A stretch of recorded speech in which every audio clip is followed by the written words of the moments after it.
Fala do anticristo, que ia dominar o mundo inteiro de uma maneira algorítmica, pacífica, porque é um algoritmo, o 666. O que é o 666? O que é o 666? Na época do Antigo Testamento, Deus deu algumas normas para os judeus. O povo do Oriente Médio, ele é muito simbólico, sabe? Ele tem muito esse lance do símbolo que aqui no Ocidente a gente perde. Então o judeu pode olhar, ele usa o paiot, que significa alguma coisa, o kippah, que é aquele chapeuzinho na cabeça. E Deus falou o seguinte, olha, vocês vão pegar a lei de Deus, escrever um resumo da lei de Deus, e vão colocar por frontal entre os olhos, numa caixinha aqui, e também na mão de vocês. O judeu hoje usa na mão esquerda. Pode olhar aqui no Muro das Lamentações, você vê o judeu orando lá, né? Baruch atah b'shem Adonai Eloheinu melech haolam. E ele vai orando no muro e ele tá com aquela caixinha preta aqui e outra na mão. Aí no Apocalipse a gente vê que o inimigo, o diabo, que se vale do anticristo, assim como Deus envia o Cristo...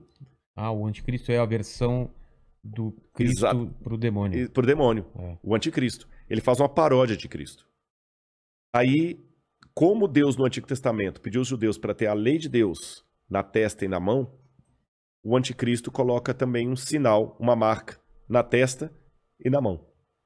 Então significa uma época em que a lei de Deus vai ser questionada.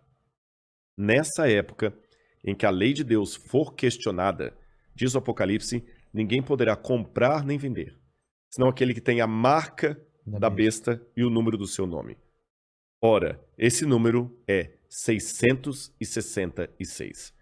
Aí muita gente pega isso e fala o seguinte, então vou começar a calcular, Hitler dá 666, o Papa, o Saddam Hussein, Bill Gates, até a Ellen White, que é uma pioneira do Adventismo, ela dá 666, mandíbula, tudo dá 666, né? No grego está o seguinte, aquele que tem entendimento, calcule. E essa palavra calcule no grego ali é a mesma palavra para faça a contabilidade daquilo que o anticristo vai fazer. E o que o Apocalipse deixa bem claro é que o anticristo vai ser a revigoração do Império Romano, que era o inimigo do povo de Deus. E por que 666? Na cultura da Babilônia, o 6 era o número base para você fazer qualquer cálculo. Era um número divino. Tanto é que quando Nabucodonosor ergue uma imagem, ela tinha 60 côvados por 6. 60 por 6. O 6 era um múltiplo divino. E ali você tem o 666, múltiplo de 6. Agora o Apocalipse fala que ele vai controlar a economia. Os povos da terra vão segui-lo. Ninguém vai poder, falando quem pode pelejar com ele. E o que nós estamos vendo agora é um mundo caminhando pela primeira vez na história para uma unificação mundial. De moeda? De tudo. Parece até teoria da conspiração que eu vou falar, mas não é.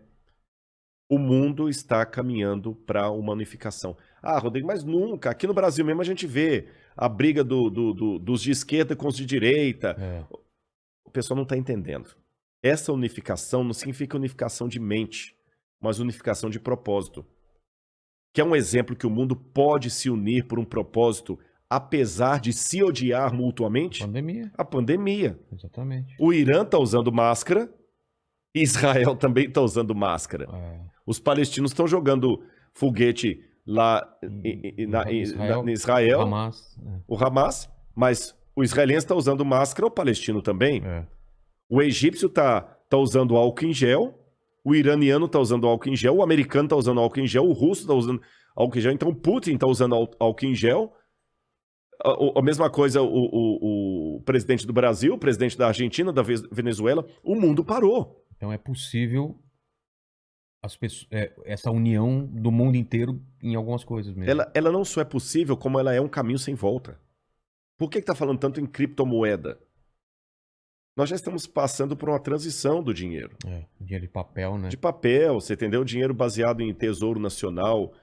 E o mundo hoje precisa. Isso aqui não é uma defesa do Rodrigo, não é um desejo do Rodrigo. Eu estou falando de uma tendência. Tendência.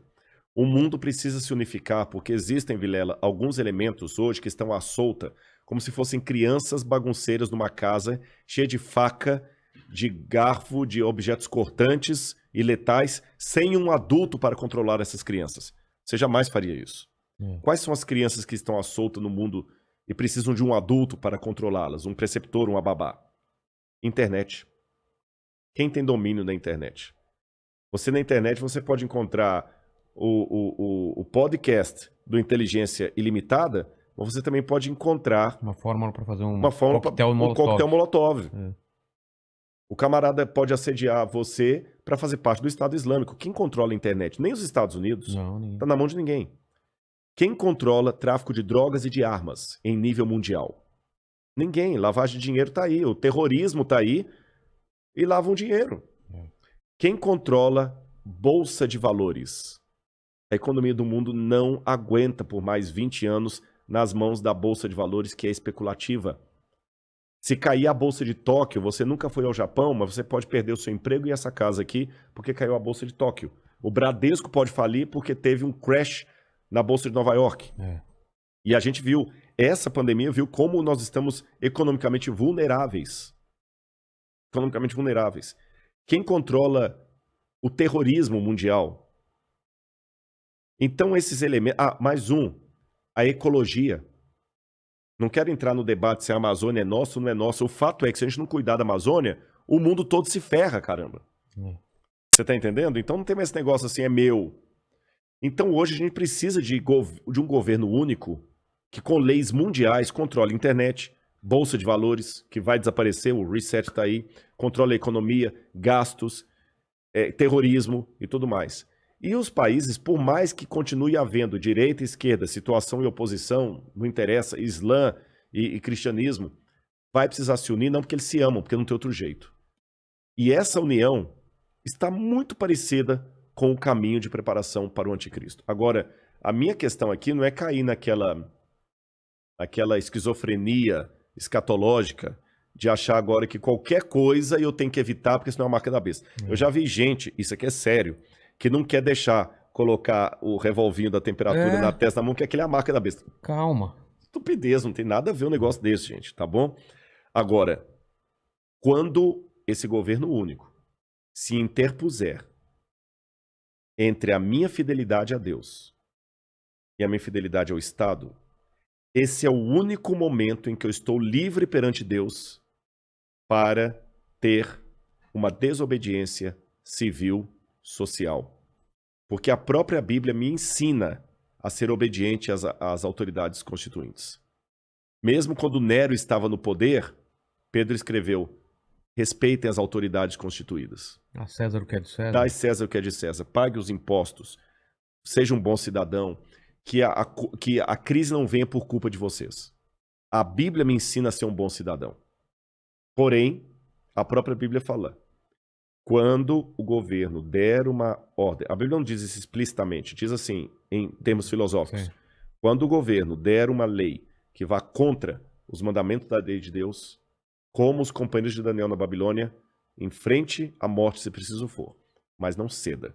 Talvez essa seja a diferença de um teólogo apaixonado por Deus e pela Bíblia e alguém que simplesmente é um acadêmico livre. Porque que especialista em literatura inglesa, em sã consciência, teria coragem de morrer por sua interpretação de Shakespeare? Mas a Bíblia é um livro que já levou muitos ao martírio para não abrir mão daquilo que a Bíblia ensina. Falou que a segunda vinda de Cristo está próxima. Mas, segundo os eventos, o anticristo chega antes. Chega antes. Ele antecede a volta de Jesus. E já está por aqui? Você acha? Eu acredito assim, lendo a Bíblia, o anticristo, ele é um poder, era o poder romano, porque João já falava lá, o anticristo já opera entre nós. E João fala, muitos anticristos já saíram pelo mundo. Ele só está aguardando aquilo que o detém. Então o anticristo naquele tempo era Roma. Os exegetas veem, a besta era Roma. Só que a Bíblia fala, através do apóstolo Paulo, que havia uma grande apostasia do povo de Deus. Que palavra é essa, apostasia? Eles abandonariam a fé, se uniriam a Roma, e Roma no futuro voltaria travestida de cristã, por isso que é o anticristo, nome que não aparece no Apocalipse, mas aparece nas epístolas de João. Ah, tá. Anticristo, anti em grego, é aquele que toma o lugar de. Então o anticristo é aquele que toma o lugar de Cristo e vai dominar o mundo. Então a minha sugestão para todos é o seguinte, fiquem atentos às propostas governamentais. Qualquer coisa que não infrinja a minha fé naquilo que eu entendo pela Bíblia ser o correto, eu vou seguir. Eu vou me vacinar. Eu não vou ficar crendo em teoria da conspiração. Ah, mas a vacina é uma maneira de aniquilar 1/3 da humanidade. Eu acho que vai ser muito mais fácil eu vou me vacinar. Só não vou tomar a Coronavac, né? Que é a que está questionada aí, senão eu não posso entrar em Israel. Mas eu vou me vacinar. Israel não aceita. Não aceitou Muitos países da Europa não aceitam a Coronavac, né? Lamento o Butantan aí, mas a menos que mude o cenário, a Coronavac não está sendo aceita. A Pfizer, ou a Moderna, ou a outra, lá de Oxford. Essas são aceitas.